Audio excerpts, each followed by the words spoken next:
Hi there, this is Sherry Hayes with MomDelights.com. I'm the mom of 15, been homeschooling for 3 decades, and today we're going to talk about how to choose good books for your kids to read.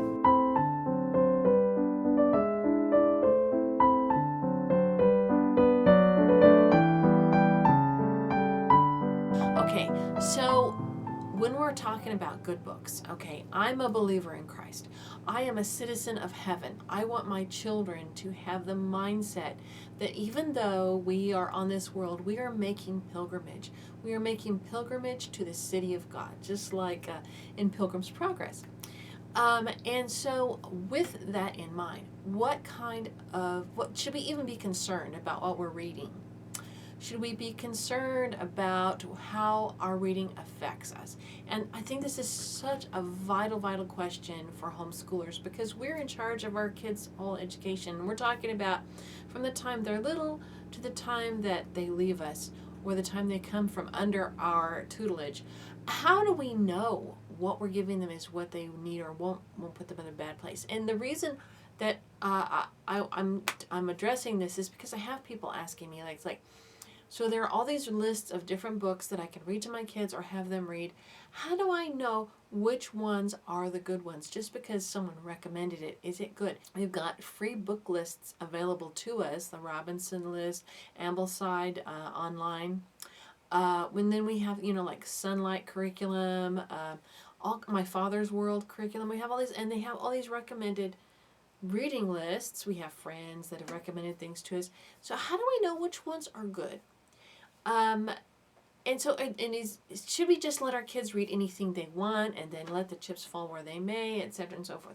Let me introduce to you a book that addresses this from times gone by. So this is the book. It's a reprint. It's a reprint of a book by a gentleman by the name of Thayer. Okay. And I think the original was done, let me see if I can find it. I'm not sure. It was in the 1800s, I know. Anyway, so it's called Gaining Favor with God and Man. And in this book, Mr. Thayer, William M. Thayer, gives us, he's author of Marvels of the New West, White House series, Tact, Push, and Principle, and the Log Cabin series, etc., etc. So he was a prolific writer during the time. And he goes through here and he talks about different principles that help make young people into really good older people, into really strong, godly adults, okay? And he has all kinds of different principles in here. Specifically, he talks about the reading of books. And I want to read some of this to you. It's public domain. And so I'm going to read some of this to you to kind of pique your interest as to why this is an important subject, okay? And I'm going to read what one book may do for a youth, okay? A book that starts a young person off in a life career, good or bad, is a power. Nothing is more to be coveted or dreaded. The inspiration of a single book or a few has made preachers, poets, philosophers, authors, and statesmen. On the other hand, the demoralization of a book has sometimes made infidels, profligates, and criminals. So, a book has the potential to make or break a person. Now, when we think about this word being used here, statesman, we would say politician, but politician doesn't necessarily mean that person is a statesman. I think that to this list here, he's talking about sometimes made infidels, profligates, criminals, and politicians. But anyway, I digress. Okay, let's read the next chapter. Let's read the next paragraph. Benjamin Franklin read an infidel book by Shaftesbury at 15 years of age, and it demoralized his religious opinion for years. And boy, have you ever read his autobiography? It's the truth. But for the excellent books he read before, his infidelity would have blasted his life. As it was, his influence became baneful over 2 associates, whom he made as thorough skeptics as himself. One of them became a drunkard and died in disgrace. The other lived without moral principle, holding the Christian religion in contempt.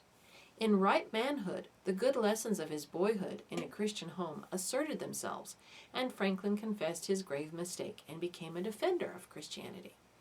Okay, so you see how one book affected Benjamin Franklin, and why books?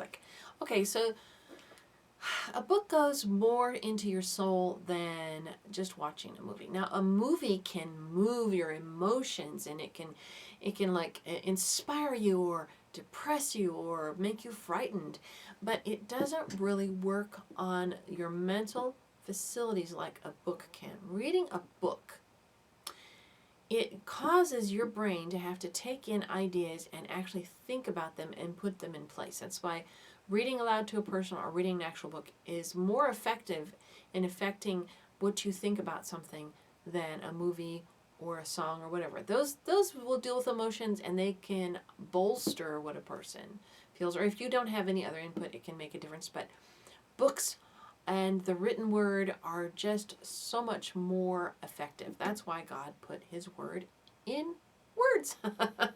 That's why he communicated with the written word, right? Okay, so just think about that, though. Benjamin Franklin had a really hard time because he read a book that made him question his faith, and then when he had other of his friends read it, these people actually had hard lives because of it. Okay, now here's another example. In early manhood, Abraham Lincoln had several boon companions who were infidels, and they influenced him to read Paine's Age of Reason and Volney's Ruins.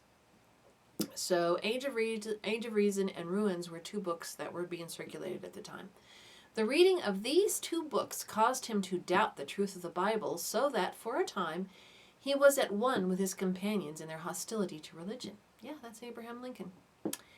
He even wrote an essay upon the unreliability of the Bible, which he read to his associates. But after a few years he saw his folly, renounced all skeptical opinions, and returned to his fairly familiarity with and confidence in the Scriptures. Those two books well nigh unsettled the moral character and robbed the Republic of a good president. And I do know in latter years he's the one under which we put "In God We Trust" on our coinage. But anyway, in his youth, the late President Garfield worked for a black salter a few miles from his home. His employer owned Marryat's novels, Sinbad the Sailor, The Pirate's Own Book, Jack Halliard, Lives of Eminent Criminals, and perhaps one or two other books of the same character. Young Garfield read them with avidity. He read them over and over. They opened a new and untried world before him. The life of a sailor fascinated him, and he resolved to go to sea. But his wise and tender mother put obstacles in his way. The books had made an inroad upon his love of mother and home, and he was fully determined to try a seafaring life, which back then was not a good life, right? His mother saw that the books had sowed the seeds of evil in his heart, and that he had started on a road to ruin. With wise management and the aid of a mutual friend, when a serious illness had prostrated him, his mother induced him to go to school and not to sea. And here was the turning point of his life. 2 or 3 years before his death, he declared in public that the influence of those few books were never wholly eliminated from his mind. Okay, so the books, here he was destined to become president, and he could have been derailed by the books, is basically the idea. On the other hand, a single book has often conspired with good counsels and good principles to make a life a success. It has started the reader off upon a career of honor and usefulness. Reverend John Sharp said, "Shakespeare and the Bible have made me Archbishop of York." John Wesley claimed that The Imitation of Christ, which is a book, and Taylor's Holy Living and Dying determined both his calling and his character. Henry Martin was made a missionary by reading the lives of Brainerd and Carey. So David Brainerd and John Carey, two of those. So books are really, really important in shaping how a young person views the world, views his life, views the whether God is going to be part of his life or not. Okay, all right, and so that's the importance of choosing good books for your kids, especially your younger children. It's really, really important. Although tiny children, if they're just basically reading Dr. Seuss, but you still want to be very careful because there is a lot, and we'll get into this more. There has been a lot done to try to pull young people, tiny people even, away from their parents and away from biblical values. Even young kids' books, so you have to be careful. Okay. Now, along this same line, I want to read what to read. He has a chapter on what to read, and I have underlined a lot here. So I'm going to read some of the highlights. Okay. It will not do to turn the average boy or girl loose in a miscellaneous library, for very likely the bad would be appropriated with the good. Their ignorance and inexperience, if not their love of the sensational and corrupt, would be almost sure to mislead. Books are companions and should be carefully and wisely chosen. Okay, the counsel of guardians and superiors should be sought in order to make a wise choice. It is a matter too important and serious to be disposed of thoughtlessly. So what he's saying here is that when you send a child with a library card to the library, there are enough bad books that it kind of can overshadow the good books. Okay, if you think of, one time we wanted to go and we had avid readers in our family, and for Christmas we wanted to find them some young person reader, middle school to early high school type of books to read. So we actually went into a bookstore and we talked to the person. We said, we're looking for some good books for our daughter to read. Do you have any suggestions? And we looked through the modern suggestions that were available, and were we ever shocked? There wasn't anything. There was nothing available that we thought would increase and encourage our daughter to live a godly life. Nothing. There was nothing there except there was a set of Louisa May Alcott's books, and so we selected that. It's really a quandary. And our girls themselves, we read the classics, the classics all the time. I'm talking the good classics all the time. And at a certain point, you kind of run out of good things to read. It's unfortunate, and we're going to go into that even more. But you can't just turn a kid loose with books and expect them to know what's good and what's bad. You have to either give them guidelines so they can choose their own books, or choose the books for them you know will do good in their lives. And being a homeschooler, you can really have a lot of control of that. Okay. Carlyle said, readers are not aware of the fact, but a fact it is of daily increasing magnitude and already of terrible importance to readers, that their first grand necessity in reading is to be vigilantly and conscientiously select, and to know everywhere that books, like human souls, are actually divided into what we may call sheep and goats, the latter put inexorably on the left hand of the judge, and tending every goat of them at all moments, whether we know, and much to be avoided, and if possible ignored by all sane creatures. So there are some books that you just do not want to read. They will mess with your mind. Okay, so I'm going to tell you a story in my own life. When I was in the Army and I was going through my language training, there was a warrant officer who handed me a book that put question on the death, burial, and resurrection of Jesus, especially the resurrection part.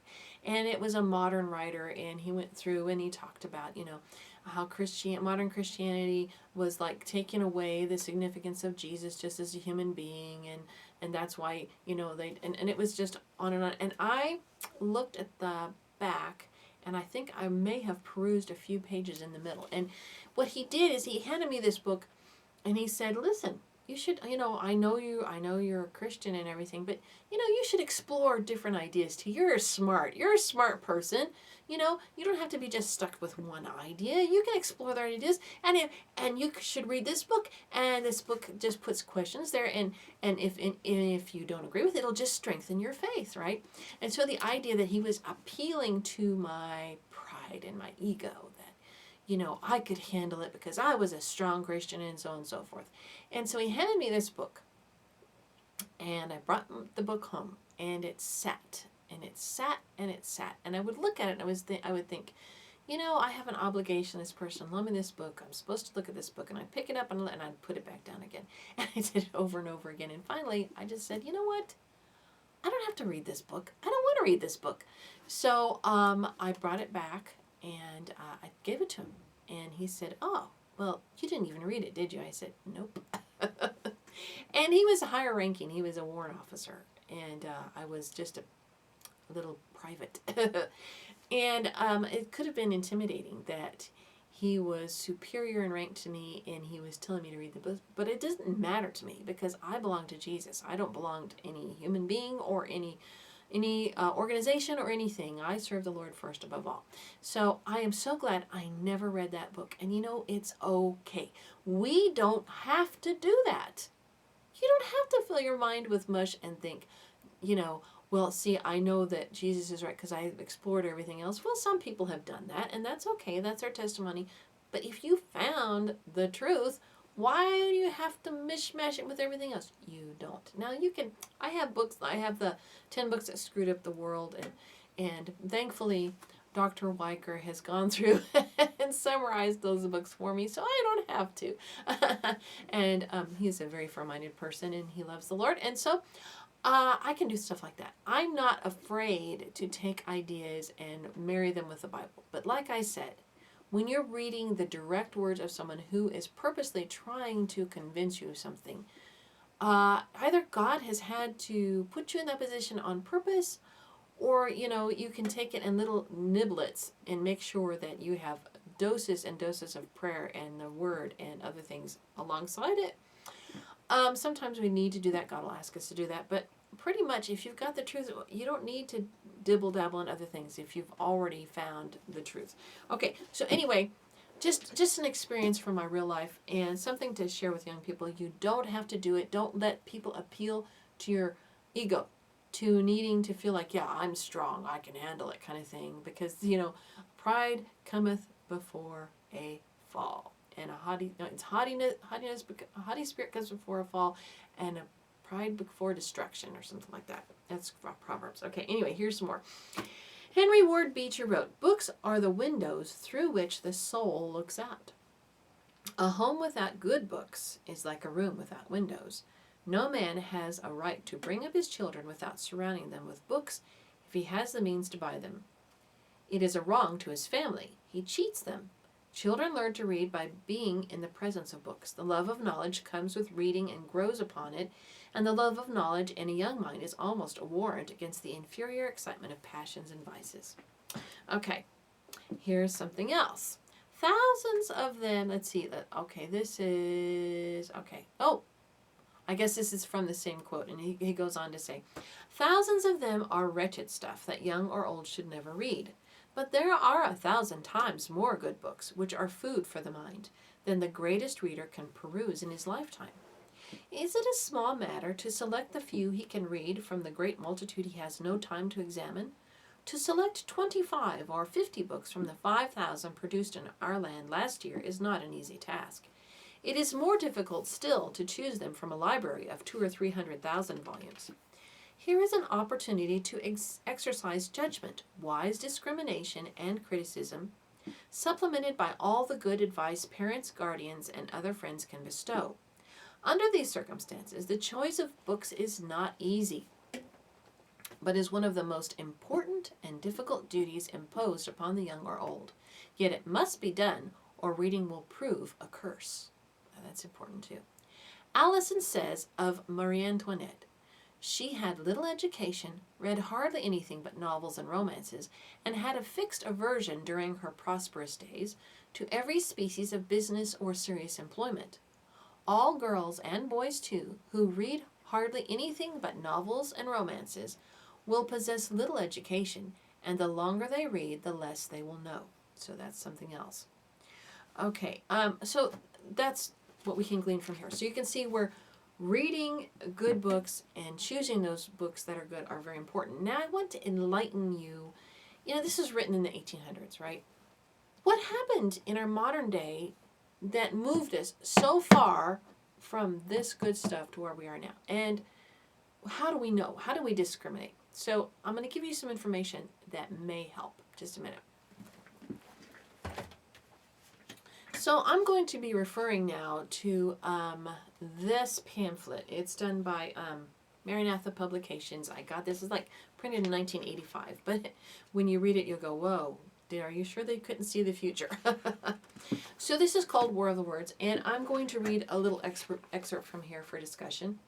And a lot of people have been reiterating this.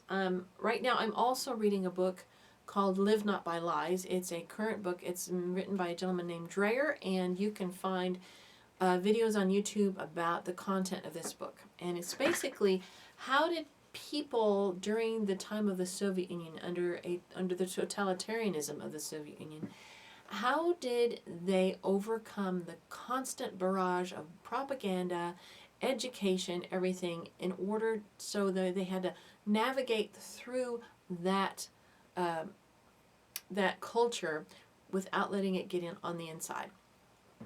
And to understand that we are now in the process of becoming that kind of a culture again. I don't know if you've noticed it, but it is creeping up on us, and I want to read to you how it all began. Okay, War of the Words. How does one conquer a nation? With guns, bombs, and military strength? No. External force will never capture the hearts and minds of a people. One must first conquer internally, and there is no better weapon in this struggle than the written word. Okay. Daniel Webster recognized the power of the book like a book, when he said that if the influence of Christian literature were to ever disappear from our culture, our national downfall would follow shortly.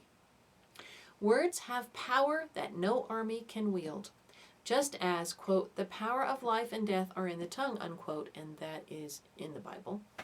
So is this power to be found in a nation's literature.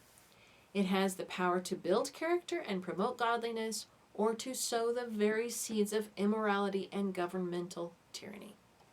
A nation's literature is like the rudder of a ship. Small and insignificant as it may seem, it determines the moral course of a nation. Would you agree? I would agree, right? We can see this. Now, my daughter actually bought a book, and I can't remember the name of it, but she bought a book that outlines what I'm going to give you. So basically, during the Cold War, in 1959, okay, you know, we have the Marxists took over Russia, and then we have the Soviet Union, which included the satellite countries. And Marxism was what helped create the totalitarian regime of the Soviet Union. And they wanted to bring America down. Remember, we had a bipolar global system where we had the Soviets on one side and the Americans in the West on the other, right? And so in this bipolar world, and we're becoming bipolar again. I don't know if you recognize that. It's been unipolar according to what people are thinking. It's been unipolar since the fall of the Soviet Union, with America leading the West and being the global power in the world.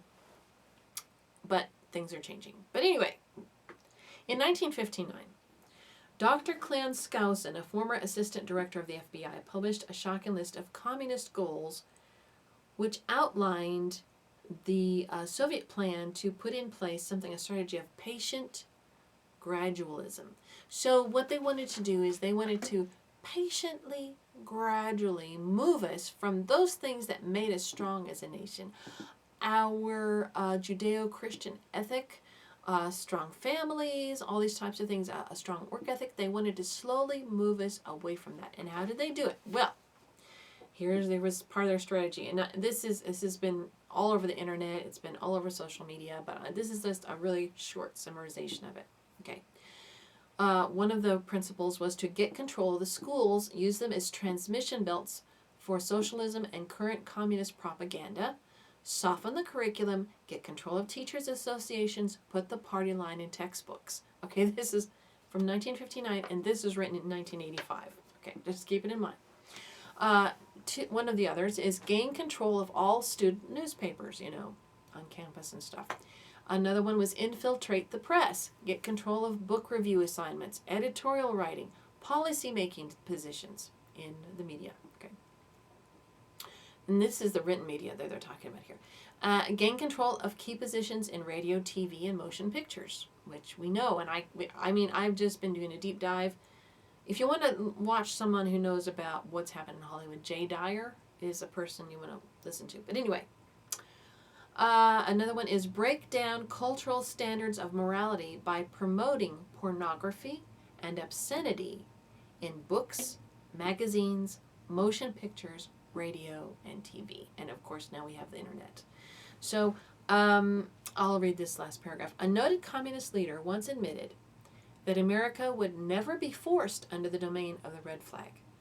He speculated that we would slowly be indoctrinated into socialism through public education until one day we would raise the red flag over our own nation. And so this silent war has raged ever since, a subtle, unseen conflict that is far more brutal than frontline combat. So we can see it's happening. We can see that it's happening. Like I said, we went to the bookstore and we looked for books. And basically, I've been talking to a number of my girls, and if they've talked to friends, and basically romance novels today, even the so-called Christian ones, either the Christian fiction is either caved to the world and has politically correct stuff in it, or it's smut, with Bible verses, or it is so stupid and inane you can't stand to read it because it's all fluff and there's no substance to it, right? If there are exceptions, you should let me know. That's why we read a lot of stuff like, Georgette Heyer, Jane Austen, and Grace Livingston Hill. Okay, and those kind of, that's why we read a lot of that. And after a while, you kind of if you're an avid reader, it's hard to find. But pretty much, you can't pick up a book without it having something in there that you can't stand. It's really, really hard. So what happened to America's literature? How did this happen? Okay, Jesus once said that the good man out of the good treasure of his heart brings forth what is good, and the evil man out of the evil treasure brings forth what is evil. For his mouth speaks from that which fills his heart. Okay, in the earliest years of our nation's literature, the writers of the day brought forth from their treasuries a rich literature that reflected their own Christian character and produced it in others as well. Okay, if you think about the books that came out from the early writers, they were good books. I mean, you could have your child sit down and read one of those books, and you don't even have to look at it. You know it's good. Okay, but at a certain point, it changed, and it had to do with during the time of our revolution, because we had such a strong heritage of, we taught our children to read because we wanted them to know how to read the Bible. That was our whole motivation. Let me show you something. Just a second. So this is a reprint of the New England Primer. Okay, I got this from it's reprinted by Homebuilders. Okay, now you won't believe how Christian this is what George Washington and John Adams and all of their ilk, this is what they learned to read with. Okay, and so let me show you. It's really primitive, right? But they sold thousands and thousands and millions of copies of this thing. Okay, it has, here's John Hancock at the beginning. Here is the first page. Okay, A Divine Song of Praise to God for a Child by the Reverend Dr. Watts. How glorious is our heavenly King, who reigns above the sky. How shall a child presume to sing his dreadful majesty? And then it goes on, and it's a hymn of praise to God. This is what all the school kids used. All right. In here we have an infant's or child's morning prayer, an infant's or young child's evening prayer. We have some exercises in basic phonics, and it's old print. So, but when they start reading and they introduce the alphabet, right? The alphabet is, for A is, in Adam's fall we sinned all. B is, Heaven to find, the Bible mind. C is Christ crucified, for sinners died. So you've got the gospel in the alphabet, right? You go on further, and here's who was the first man? Adam. Who was the first woman? Eve. Who was the first murderer? Cain. Who was the first martyr? So this is what children used to practice reading. They used the Bible. Okay, here's an alphabet of lessons for youth. Okay, here's a prayer first. What's right and good now show me, Lord, and lead me by thy grace and word. Thus shall I be a child of God and love and fear thy hand and rod. An alphabet of lessons for youth. A wife, son, okay. Let's see. A wise son, I'm sorry, it's got the F's for the S's. A wise son maketh a glad father, but a foolish son is the heaviness of his mother. Better is a little with the fear of the Lord than great treasure and trouble therewith. So you see, if you are schooled, and when you go to school, you know biblical principles. And included in this is the Shorter Catechism, by the way. So if you know these biblical principles, and this is your school book, this was the school book, this was the textbook for the schools, then you can't produce literature for people who this is their school book. You can't put smut in as literature and expect everybody just to accept it and enjoy it, right? That's what was keeping us from falling to the rationalism that was happening in Europe that was the thing that opened up the French Revolution, okay, and which was all kinds of mess, right? So we didn't have higher criticism in America. This insulated us from the baloney that was happening with Hegel and Kant and all that, and Sartre, is it? Anyway, so that held us at bay. But when Horace Mann's humanistic plan for state-supported education was adopted by legislators in the 1840s, there was not enough objection from the pulpit.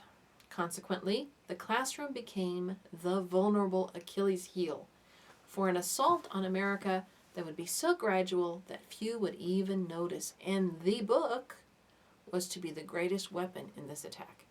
So Horace Mann, if you go to the 1830s and you realize that the first compulsory education law was passed in Massachusetts, and Horace Mann had a lot to do with it, and Horace Mann and his ilk, what they did is they traveled to Europe to find out how the Prussians did it, and they brought that system to America. And if you understand that in Prussia at the time, that's where Hegel and Kant and all these nihilistic thinkers came from, Jean-Paul Sartre and all that kind of stuff. When you think about that, then you understand how education has been our slow downfall. Okay, now in England, in October of 1883, a group of 16 people, groping for some kind of secular faith to replace the old God-given certainties, right, met in a parlor in London for discussion. Okay, this was the meeting of the Fabian Society of London. Okay. Their purpose was the reorganization of English society according to Marxist economic principles. Now, the Fabian Society is still active. You can find it online. All right, but in 1883, it was a secret society because they knew that the Christian population probably wouldn't be open to their ideas. Okay?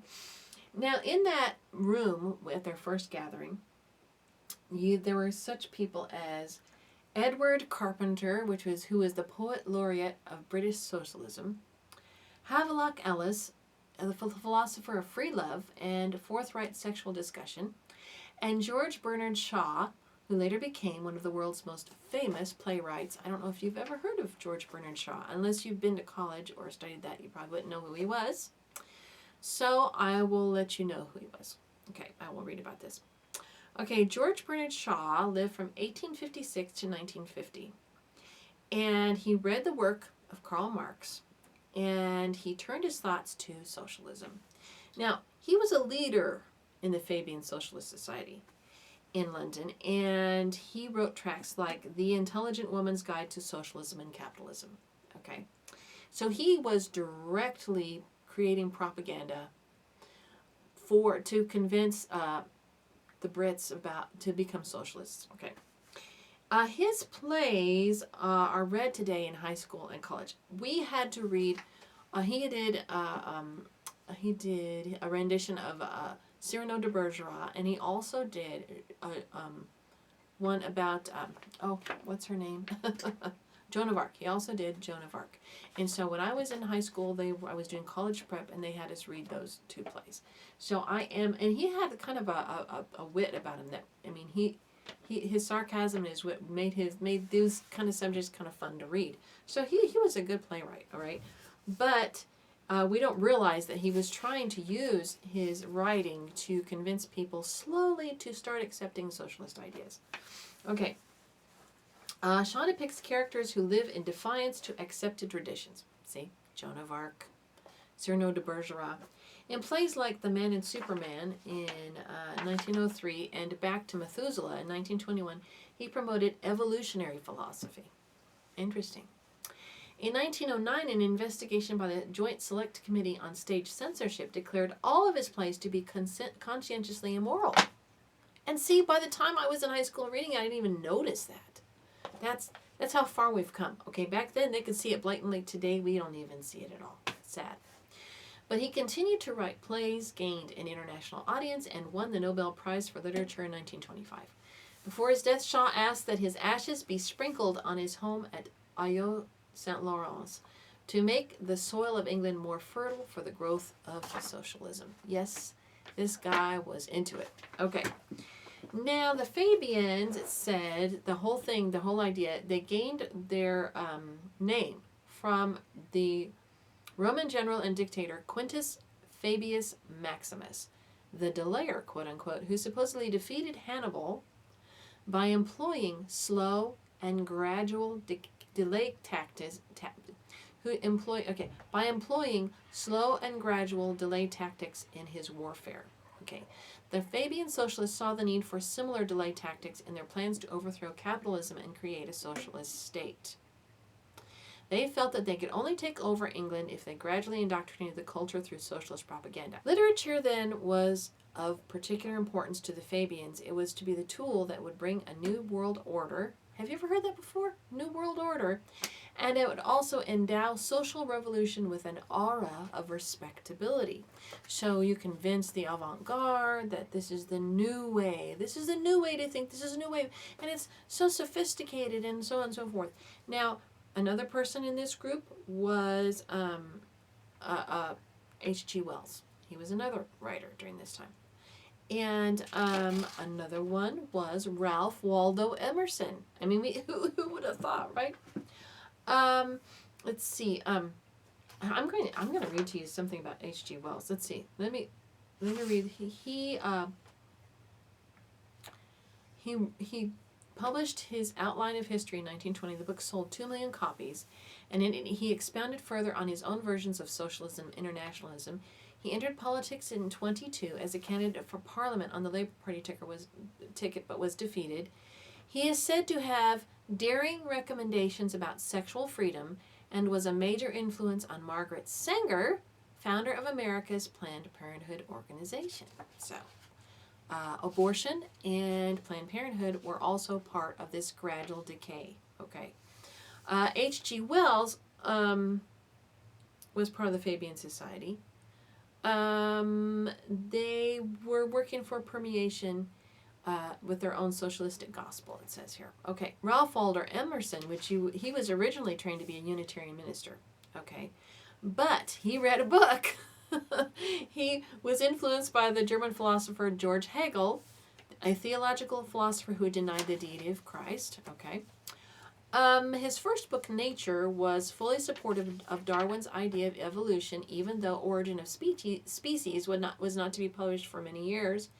And his philosophy is best explained from the opening epigraph of his essay, Self-Reliance. It reads, "Do not seek answers outside of yourself. His ideas of the divinity of man have greatly influenced humanists of this generation." And so, he wrote Waldo, right? Walden. He wrote Walden. And lots of these books, guys, are on the people who wrote these. Lots of these books that they wrote are on lists for homeschoolers to read. I'm just letting you know. because a lot of us have no idea. We just think they're good old classics and kids should read them. We don't know. I just read to you why it's important to be very careful about the books your kids read. These are authors you want to avoid. And who would have thunk? They're classic authors. They wrote classics, right? That's why you have to be really careful. Okay, well, Ralph Waldo Emerson, as we were reading. Sorry, I was jumping around. Okay, we did that. Okay, so another person, that was in Europe. They had that group. Well, in America, Upton Sinclair, who wrote The Jungle, and he was considered one of the muckrakers or the mudrakers that, they exposed the evil side of people that were being taken advantage of by the monopolists, like the Morgans and the Rockefellers that were taking advantage of people and having them work like 12 hours a day, 6 days a week. They never saw the sun and all that kind of stuff. You've heard all this stuff. You've read all in the books. Anyway, so Upton Sinclair wrote The Jungle, and it was, he started his own sort of Fabian Society. Only in America, they called it, the Intercollegiate Socialist Society in America, okay? And their goal was clear. For the purpose of promoting an intelligent interest in socialism among college men and women, graduate and undergraduate, through the formation of study clubs in the colleges and universities and the encouraging of all legitimate endeavors to awaken an interest in socialism among the educated men and women of the country. Now, among these, we have some authors that are, the books are considered classics and they're in the lists for kids to read too. Okay, one of the authors was Walt Whitman. You can see his picture here. And he is considered the pioneer of new poetry. Walt Whitman was greatly affected by the transcendentalist philosophy of Ralph Waldo Emerson. He is depicted by biographers today as a man ahead of his time, mainly because the general public showed little interest in his writing. At the time, we were too biblically oriented in America. When he first wrote his poetry, people were like, oh yeah, that's stupid. Who wants that poetry? Okay. Only certain intellectuals applauded his work, okay? In 1881, his volume of poetry, Leaves of Grass, was classified as obscene literature. Yeah, Walt Whitman. In 1881, his poetry was considered obscene literature. That's crazy, right? By the district attorney in Boston. And attempts were made at censorship. Whitman was a homosexual, and his poetry reflects this in highly charged sensuality. His philosophy is pure humanism, to the point that he literally praises and worships the glory of man. In his Song of Myself, he exclaims, "Divine am I inside and out." Okay, so this poetry is required reading in high school texts. Okay, Jack London. Now this guy is surprised. I mean, when you read his books, it's pretty nihilistic. But anyway, Jack London wrote things like The Call of the Wild and White Fang. And I know those two books are in lots of lists, okay? Okay, in the Soviet Union, he was a much admired writer. Did you guys know that? He committed suicide at the age of 40. This guy was so without any hope, okay? Nihilism is one of those things, that we have to think about that has been, it's in everything. Nihilism is basically the idea that there's just no meaning and no hope. And that's the eventual conclusion that you have to draw when you get into Darwinism, socialism, communism, is that we're just living for today, right? And there's really nothing higher than just this life. And so it's emptiness. It's horrible. Okay, Upton Sinclair is the guy that started the whole thing. Upton Sinclair, let's see. So with America well on the way to accepting socialistic values, our literature then produced a character for socialism. So what they were trying to do is they were trying to create a populace that would easily accept socialism because they had no other higher morals, no other higher compass, nothing to attain to, so they might as well accept socialism as it's something better than nothing, basically. Okay, with America well on its way to accepting socialistic values, the writers of the 20s and 30s dragged American readers into the depths of apathy and irresponsibility. The writers of that period, who called themselves the Lost Generation, produced in this country an aimless, purposeless attitude that still manifests itself today. Many of these writers, like F. Scott Fitzgerald and Gertrude Stein, left America at different times during their careers in response to their dissatisfaction with life in America. Meanwhile, discontented English authors like D.H. Lawrence spent time in this country for the same reason. These writers sowed the seeds of the anti-patriotism we see in modern America. They also began a trend of literary pessimism that had a profound effect on the minds of Americans. Okay. Then we have T.S. Eliot's poem, The Wasteland, the work of James Joyce, particularly his garbled, uninterpretable Finnegan's Wake, and on and on and on. We could go. I mean, you could talk about things that are considered classics that are just full of hoochie poochie. Okay, so I wanted to share this with you, to reveal to you what's really been going on with literature, especially with our kids, because they want to capture the minds of the children. The children's minds are malleable, and young people are easily turned away from their parents to something new and better in the future. So you got to be really careful, and I hope that puts you on the alert. And also, what it'll do for you is, if you have read a lot of literature that everyone said was really good, and you started feeling depressed, or you realized that it was affecting you negatively, it'll help you to also change the course in your own reading and in your own thinking. There are so many good things to read. There's so much out there that's so wonderful. Autobiographies and biographies of Christian people that actually did real things are amazing. Then you have J.R. Tolkien, you have C.S. Lewis, you have those kinds. So there's so much out there that's so good.